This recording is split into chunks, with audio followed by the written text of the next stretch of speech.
함께 따라하겠습니다. 십자가로 향하는 동행길. 십자가로 향하는 동행길. 오늘은 종려주일입니다. 예수님이 사람들의 환호를 받으면서 예루살렘으로 입성하신 날이지요. 예수님은 태초부터 시작된 구속사의 정점에 이제 다다르셨습니다. 모든 인류의 구원을 여시고 하나님 나라를 성취하시는 영광스러운 순간이었죠. 하지만 이 모든 영광은 십자가의 형틀을 지나야만 하는 영광이었습니다. 죽음에 이르는 처절한 십자가 고통을 지나야만 가능한 것이었죠. 그러하기에 예수님께 남은 이 마지막 한 주간은 너무나도 소중한 시간들이었습니다. 또한 매 순간순간들이 참으로 의미 있는 시간이었죠. 나귀를 타시는 오늘 이 장면도 그러한 아주 의미심장한 장면입니다. 예수님의 입성을 생각해 보니 몇 년 전에 성지답사 갔던 기억이 납니다. 저에게 있어 성지답사도 모든 순간과 모든 장면이 다 의미 덩어리였죠. 눈에 그리고 귀에 모두 다 담아내고 싶었습니다. 그때도 지금처럼 이 고난주간 즈음이었는데요. 예수님께서 예루살렘 그 입성길 가셨던 그 길이었을 법한 그 길을 따라 올라가면서 묵상하고 있는데 멀지 않은 동네에 마구간이 보이는 거예요. 오늘 본문이 생각나면서 얼마나 반가웠던지요. 제가 본 그 집이 2000년 전에 그 집일 수는 없겠지만 예수님의 시선과 동선이 그곳에서 저와 딱 겹치는 그런 느낌을 받으면서 와, 정말 그 밀려오는 감동과 은혜를 현장감 있게 느낄 수 있었습니다. 예수님은 그 마지막 올라가는 예루살렘 길, 그곳을 나귀를 타고 그렇게 올라가셨습니다. 뭔가를 타고 성에 들어간다라는 그 모습은요, 승리를 거둔 개선장군이 자랑스럽게 환호를 받으면서 입성하는 그러한 의미도 있지만, 오늘 장면은 무엇보다 이 스가랴 9장 9절에서 예언한 장차 오실 메시아의 예언이 이렇게 성취되었다라는 것을 알려주고 강조하는 그런 의미가 담겨져 있습니다. 스가랴 9장 9절 우리 함께 읽어볼까요? 시온에 따라 크게 기뻐할지어다. 예루살렘에 따라 즐거이 부를지어다. 보라, 네 왕이 내게 임하시나니 그는 공의로우시며 구원을 베푸시며 겸손하여서 나귀를 타시나니 나귀의 작은 것 곧 나귀 새끼니라. 아멘. 예수님은 구약에서 말씀하시던 메시아다. 그런데 그 메시아는 나귀를 타고 가신다. 나귀를 타고 오셨는데 그냥 나귀도 아니고 나귀 새끼를 타고 오셨다. 나귀 새끼를 타고 오신 그분은 우리의 왕이시다. 오늘 그 말씀을 하고 있는 거죠. 그런데 이 새끼, 나귀 새끼라고 하는 이 새끼는 아무런 경험이 없는 존재를 말하고 있죠. 미성숙하여서 혼자서는 아무것도 할 수 없는 존재, 그런 존재를 말합니다. 자기의 힘이 얼만큼인지도 가늠도 할 수 없어서 겸손 안 할래야 안 할 수 없는, 어쩔 수 없이 겸손할 수밖에 없는 존재인 거예요. 그런 연약한 존재가 쓰임받을 수 있는 조건이 있다면 단 하나입니다. 그것은 시키는 대로 하는 거예요. 시키는 대로 절대 순종하는 것, 그것뿐이죠. 바로 여기에 예수님이 나귀 새끼를 타고 오신 이유가 담겨져 있습니다. 예수님과 함께 믿음의 길을 걷는 자에게 필요한 것은 철저한 겸손과 철저한 순종 외에는 어떠한 길이 없다라는 거예요. 어떤 것도 없다. 그래서 예수님은 그 나귀 새끼에 예수님의 그 자기 자신의 모습과 예수님의 그 십자가의 여정, 십자가 사역을 투영시키고 계신 것이었습니다. 사랑하는 나의 자녀들아, 나를 따라오고자 하느냐? 나를 따르려느냐? 나와 함께 가는 길은 첫째도 겸손, 둘째도 겸손, 셋째도 겸손. 겸손해야지만 나를 따라갈 수 있는 길이다. 겸손하다는 걸 쉽게 말하면요, 내가 의지할 만한 모든 경험과 생각과 판단과 자존심을 제로 상태로 만드는 거예요. 제로 상태. 자신을 겸손 안 할래야 안 할 수 없는 100% 순종적인 상태로 만드는 것, 그것이 겸손한 거예요. 힘이 다 빠진 상태를 이야기하는 거죠. 제가 신학교 다닐 때 많은 교수님 또 목사님들이 채플 때 오셔서 설교하실 때 이 찬양을 참 많이 하셨어요. 푸른 바다 나서니 몸 어디든지 가오리다. 괴로우나 즐거우나 주만 따라 가오리다. 아골골짝 빈들에도 복음 들고 가오리다. 소돔 같은 거리에도 사랑 안고 찾아가서 종의 몸에 지닌 것도 아낌없이 드리리다. 종의 몸에 지닌 것도 아낌없이 드리리다. 아낌없이 드리리다. 얼마나 은혜롭고 비장하고 정말 귀한 찬양입니까? 그런데 그것이 잘 안 되는 거예요. 우리 사역의 길을 걸어가는 종들에게 있어서요. 현장에서 사역하다 보면 목회자들도 참 힘듭니다.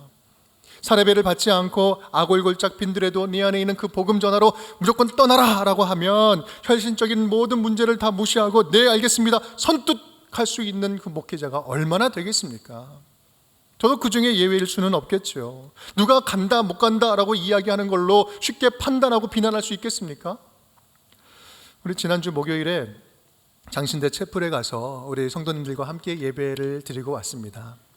총장님과 이런저런 이야기를 나누면서 이 파주 지역은 그 장신대가 있는 곳과 좀 멀리 떨어져 있어서 전도사님을 구하려고 할 때 많은 분들이 이곳에 오지 못합니다. 지원을 잘 못하셔요. 그러한 이야기를 나눴죠.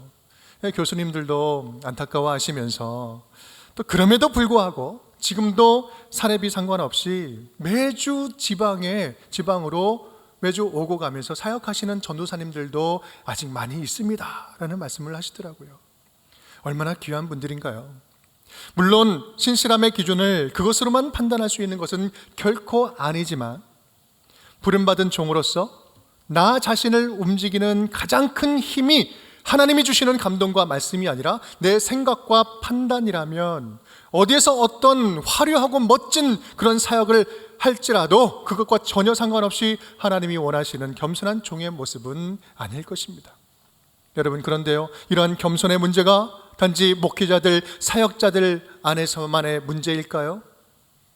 우리 각자가 맡겨주신 주의 일들을 우리가 함께 감당을 하면서 교회를 섬기면서 내 생각과 판단과 열심, 내 의로운 기준이 앞서가다가 확 넘어지는 경우들이 얼마나 많이 있습니까?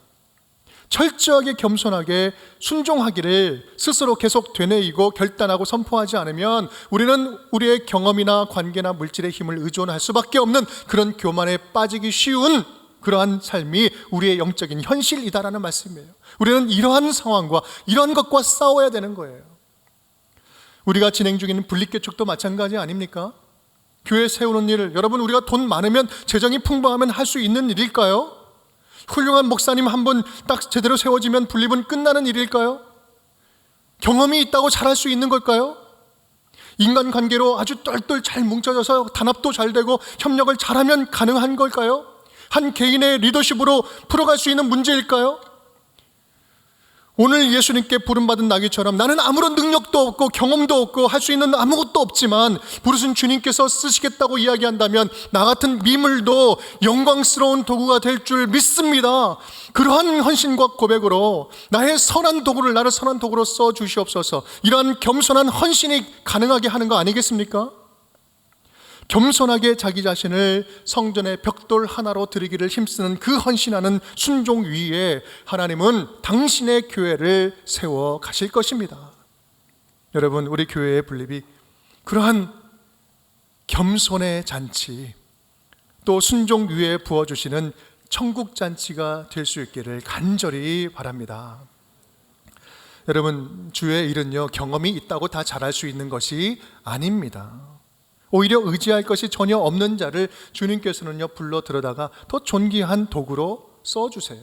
이 이스라엘을 모든 민족 가운데 부르신 이유도 바로 거기에 있지 않습니까? 신명기 7장 7절 말씀 우리 함께 읽어보겠습니다. 여호와께서 너희를 기뻐하시고 너희를 택하심은 너희가 다른 민족보다 수요가 많기 때문이 아니니라. 너희는 오히려 모든 민족 중에 가장 적으니라. 내가 너를 선택하여 부른 것은 뭔가가 있어서가 아니라 가장 미약한 민족이기 때문에 내가 너를 들어서 사용한다. 오히려 적으니까 더 쓰기에 적절하다라는 말씀이죠. 고린도전서 1장 27절 28절은 이렇게 말하고 있습니다. 세상에 약한 것들을 택하사 강한 것들을 부끄럽게 하려 하시며 하나님께서 세상에 천한 것들과 멸시받는 것들과 없는 것들을 택하사 있는 것들을 폐하려 하시나니. 천한 것, 멸시받는 것, 없는 것을 택해서 있는 것을 패하게 하신다. 약한 자를 들어 쓰심으로 말미암아 이 땅의 강한 세력을 부끄럽게 해서 당신의 능력을 이 연약한 존재를 통하여 드러내기 위해서 우리를 사용하신다. 하나님께서는 당신의 나라를, 당신의 교회를 세워나가는 그 원리가 바로 이것이라는 거예요. 이렇게 세워나간다. 누구를 통해서? 겸손하게 순종하는 주의 자녀들을 통해서 말입니다. 주님, 내가 가진 것은 아무것도 없고 내가 할 수 있는 것도 아무것도 없고 내 능력은 아무것도 없지만 주님이 주님 하시는 그 일에 작은 일이라도 나를 쓰신다면 주님 있는 모습 그대로 주님께 내어드리겠습니다. 마음껏 써 주시옵소서.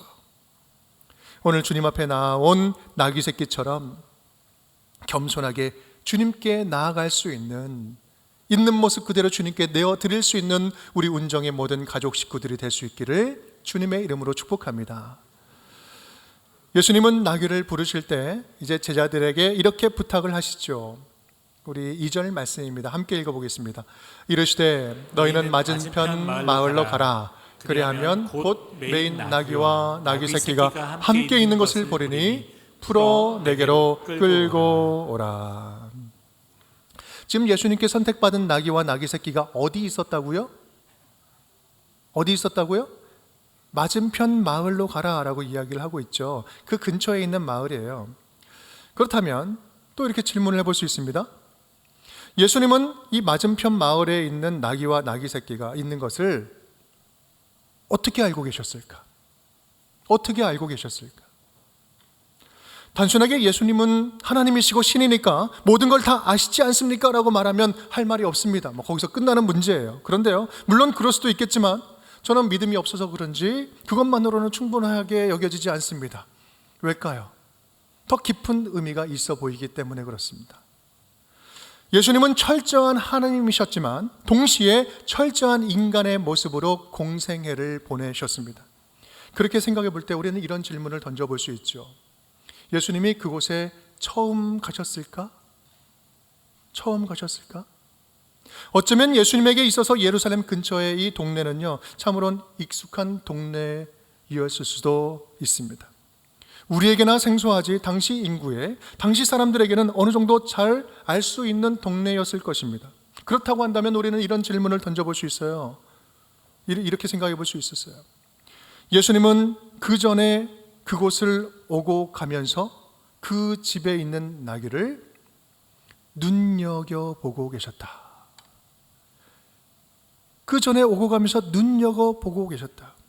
아무도 거들떠보지 않는 한 집의 나귀 가족을 예수님은 바라보고 지켜보고 계셨던 거예요. 그리고 기억에 담아두고 계셨던 거예요. 그리고 십자가를 향하던 마지막 역사적인 순간에 그 나귀 새끼를 기억하여서 결정적인 때에 불러 사용하고 계시는 것이지요. 여러분, 그렇습니다. 이 말은요, 예수님은 아무도 나에게 관심을 갖지 않던 순간에도 저와 여러분을 지켜보고 눈여겨보고 계신다라는 말씀입니다. 지금까지 그렇게 지켜보고 계셨다라는 말씀이에요. 저와 여러분의 하루하루를 묵묵히 바라보고 계시고 우리의 일상을 당신의 마음에 담고 계신다라는 말씀입니다. 비록 지금은 아무런 존재감이 없을지라도, 아무도 알아주지 않는 초라한 모습일지라도, 많은 사람들에게 잊혀진 존재처럼 자존감을 바닥을 치는 인생을 살고 있을지라도 우리 하나님은 저와 여러분을 지금도 지켜보고 계신 줄 믿습니다. 그리고 그러한 하나님의 시선 안에 우리가 담겨져 있다면 가장 결정적인 순간에 나귀를 불러 쓰신 것처럼 하나님의 때에 가장 아름다운 도구로 사용해 주실 줄을 믿습니다. 저에게는 지금으로부터 7년 전에 미국에서 한국 나올 때, 그때가 바로 그랬습니다. 한국 나오기 전에 전혀 예기치 않게 여러모로 고립된 상황을 경험하게 되었습니다. 마치 아무도 거들떠보지 않는 이 마국간에 묶여있는 나귀처럼 2년의 시간을 보냈습니다. 그때 정말 모질도록 철저하게 하나님의 침묵과 외면을 경험하면서 할 수 있는 것이라고는 새벽에 나아가서 울며 부르짖으며 또 자며 졸며 기도하면서 하루하루를 그때그때를 살아내는 것뿐이었어요. 그런데 그때 그러한 상황에 갑작스럽게 예수님이 나귀를 부르신 것처럼 저도 갑작스럽게 예상치 못하게 한국으로 부르셨어요. 한국으로 나오게 되었습니다. 한 달 만에 모든 삶을 다 청산하고 나오게 되었죠. 훗날 지나고 생각해 보니까 너무나도 선명하고 너무나 분명한 하나님의 인도하심이었어요. 그 이듬해 바로 1년이 되지 않아서 6년 만에 처음으로 건강검진을 했는데 암이 발견되어서 정말 극적으로 치료를 받아서 살게 되었죠. 아마 그 자리에 있었으면 그대로 하나님께 직통으로 갈 수 있었는데 조금 더 살려주신 거예요. 저는 전혀 알지도 못하고 깨닫지도 모르고 몰랐지만 우리 하나님은 눈여겨보셨고 몸과 마음, 저의 몸과 마음을 불쌍히 여기시며 나와 함께 하셨던 것이죠. 그 이듬해에 전혀 예상하지 못했던 운정교회가 세워지면서 제 의지와는 상관없이 운정교회로 넘어오게 되었고요. 한국에 들어온 지 2년 반 만에 담임으로 세우셨습니다. 여러분, 그때로부터 3년 전만 한번 거슬러 올라가서 생각을 해본다 해도 전혀 상상할 수 없는 일이 3년 안에 이것이 이루어진 거예요. 사실 운정교회에서 경험한 은혜를 생각하면 이건 아주 작은 시작에 불과한 은혜의 이야기이지만 제 삶을 돌아보면 저를 향한 하나님의 시선이 한순간도 멈추지 않았음을 고백하지 않을 수가 없는 거예요. 하나님은 나의 그 침체된 시간들, 눈물 흘리던 나날들, 아무도 기억하지 못했던 시간들, 그런 밑바닥에서 부르짖던 나의 기도를 들으셨고 그때 그 순간의 내 모습들을 한순간도 눈을 떼지 아니하시고 나를 지켜보고 계셨구나, 눈여겨보셨구나 라는 말씀입니다. 그러니 저에게 가장 어려웠던 그 시간이 지금 저에게 있어서는 예수님과 함께 뜨겁게 동행했던 가장 의미 있는 시간으로 기억되고 있습니다. 사랑하는 여러분, 아무도 거들떠보지 않던 나귀 새끼의 하루하루를 아무 말 없이 눈여겨보셨던 것처럼 지금 이 시간에도 저와 여러분의 하루하루를 아무 말 없이 눈여겨보고 계시는 줄 믿습니다. 그러한 주님의 뜨거운 시선을 다시 실감하며 느낄 수 있기를 간절히 바랍니다. 그 예수님의 시선을 우리가 신뢰할 수만 있다면 지금 우리는 어떤 처지에 있든지 결코 흔들리지 않을 수가 있습니다. 참고 견디면서 하나님의 때를 기다릴 수 있지 않겠습니까? 지금 이 순간이 어떤 상황에 처해 있든지 여러분 만족할 수 있지 않겠습니까? 왜냐하면 함께 하시는 주님 한 분만으로도 내 영혼은 충만하기 때문입니다. 말씀을 준비하는데 이 찬양 가사가 계속해서 생각나는 거예요. 계속해서 떠나지 않는 거예요. 내 아버지 그 품 안에서 내 영혼은 안전합니다. 주 손길로 내 삶을 안으시니 그 평강이 나를 덮습니다.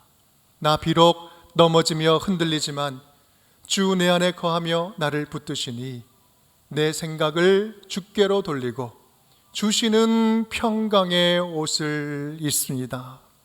주 약속 안에서 내 영혼 평안해 내 뜻보다 크신 주님의 계획 나 신뢰해 두려움 다 내려놓고 주님만 의지해 주 안에서 내 영혼 안전합니다. 나의 영혼은 주님 안에서만 진정으로 안전합니다. 지금 어떤 상황에 있든지 나를 뜨거운 사랑으로 눈여겨보시는 주님의 시선을 기억하며 주님과 동행하기를 포기하지 않는 우리 운정의 모든 가족 식구들이 될 수 있기를 주님의 이름으로 축복합니다. 이제 나귀와 나귀 새끼는 예수님께 옵니다. 예수님은 그 나귀를 바라보시고 나귀 새끼 위에 올라타시지요.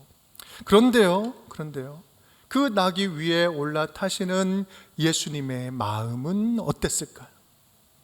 예수님의 마음은 어땠을까? 잠잠히 이 장면을 묵상하는데 이제 며칠 후면 있을 그 십자가 위에서의 예수님의 기도가 생각이 나는 겁니다. 마태복음 27장 46절 말씀 우리 함께 읽겠습니다. 제 9시쯤에 예수께서 크게 소리질러 이르시되 엘리 엘리 라마 사박다니 하시니 이는 곧 나의 하나님 나의 하나님 어찌하여 나를 버리셨나이까 하는 뜻이라. 아멘. 예수님께서 십자가에 못 박혀 달려 돌아가시면서 외쳐 부르셨던 기도죠. 아버지여, 나의 하나님, 나의 하나님, 어찌하여 나를 버리셨나이까? 어찌 보면 지금 이 길이 예수님께는 십자가에서 버림받기 위해서 가는 고독한 길이었습니다. 죽으러 올라가는 마지막 길 아니었습니까? 예수님의 처절한 고독과 외로움이 밀려오는 시간이었어요. 지금 분위기는요, 많은 사람들이 막 흥분을 하면서 예수님을 환호하는 장면입니다. 호산나, 호산나. 하지만 지금 예수님이 가시는 길은 그들의 생각과는 전혀 다른 길이었어요. 십자가를 향해서 죽으러 가는 길이었던 것이지요.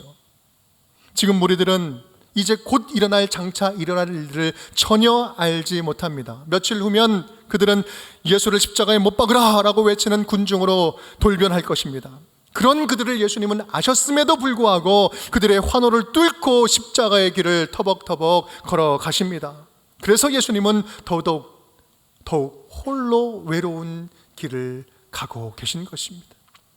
바로 오늘 나귀와 나귀 새끼를 부르신 장면, 그 장면은 바로 그 지점에 있습니다. 홀로 외롭게 가는 예수님께는 함께 십자가의 길을 걸어갈 동행자가 필요했던 것입니다. 함께 그 마음을 나누며 십자가로 향해 갈 동역자여 동행자가 필요했다라는 거예요. 이때 예수님의 속마음의 외침은 이런 음성 아니었을까요? 나의 이 외로운 길에 함께 갈 동행자가 없느냐? 함께 갈 동행자가 없느냐? 지금 환호하는 백성들은 나를 못 박으라고 외치는 군중으로 변질될 것이요, 3년 동안 동고동락했던 제자들은 모두 나를 버려버리고 다 떠나버릴 그 십자가의 길에 나와 함께 결단하고 자기 십자가를 지고 나와 함께 십자가에 오를 사람 어디 있느냐? 지금 예수님의 부름을 받아 예수님을 지금 업고 가는 나귀 새끼는 어쩌면 예수님께 있어서 어느 누구도 대신할 수 없는 위로자가 되었을 것입니다. 어느 누구도 줄 수 없는 위로를 주님께 드렸을 거예요. 그렇습니다. 우리 예수님께는요, 하나님 나라를 완성하고 하나님의 뜻을 함께 이 땅에서 펼쳐갈, 이 땅에 세워나갈 오늘의 나귀 새끼와 같은 동행자를 필요로 하신다는 말씀이에요. 함께 하나님의 사람들을 계속해서 세워나가고, 함께 하나님의 교회, 기뻐하시는 교회들을 계속해서 함께 세워나가고, 이 지역을 함께 섬길 또 교회들 분립하여서 계속해서 함께 세워나가고, 구원받는 자녀들을 넘치게 하며 당신의 나라를 더욱더 풍성하게 할 예수의 길을 함께 걸어갈 주의 자녀들을 찾고 부르고 계신다는 말씀입니다. 그 예수의 길, 십자가의 길, 구원의 길에 지금 저와 여러분을 초청하시고 불러주시는 줄을 믿습니다. 사랑하는 정상아, 함께 가자. 김집사야, 이건사야, 함께 갈 수 있지 않겠냐? 나와 함께 십자가의 길을 걸어가 보자. 여러분, 이제 고난주간을 맞이하며 이번 한 주만큼은, 적어도 이번 한 주만큼은 예수님께서 나귀 새끼에 자신의 모든 것을 투영하신 것처럼 이번에는요, 오늘 이 나귀 새끼에 우리 모습을 좀 투영해 보았으면 좋겠습니다. 그렇게 일주일 좀 살아보았으면 좋겠어요. 나는 예수님이 오늘도 나를 눈여겨보신다는 그 사실을 얼마나 실감하면서 살아가고 있는가? 나는 얼마나 하나님께서 뜨거운 사랑으로 지켜보시는 하나님의 그 뜨거운 시선 안에 살아가고 있는가? 나는 나를 바라보시는 그 주님의 시선을 감사해 하고 있는가? 아니면 부담스러워하고 있는가? 나는 주님께서 갑작스럽게 나를 부르신다면, 네 주님, 제가 여기 있습니다, 어떤 일이든지 시키시면 내가 하겠습니다, 그렇게 순종할 자세가 되어 있는가? 나의 능력 없습니다, 경험 없습니다, 그렇게 밀어내고 있지는 않았는가? 얼마나 겸비된 모습으로 순종할 수 있을 것인가? 어떤 절망스러운 상황이 온다 할지라도 나는 예수님과 동행하기를 포기하지 않을 수 있을까? 여러분, 이 고난주간을 보내면서 적어도 일주일 동안 이 질문들을 가슴에 안고 묵상하면서 걸어갔으면 좋겠어요. 한 주일을 보냈으면 좋겠습니다.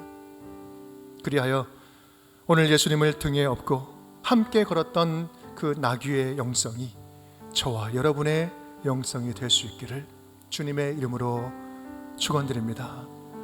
오늘 찬양하면서 마치고자 하는데요, 예수 그리스도의 십자가의 길을 동행하는 것이 가장 기쁨이고 안전한 길이고 나에게 천국 길입니다.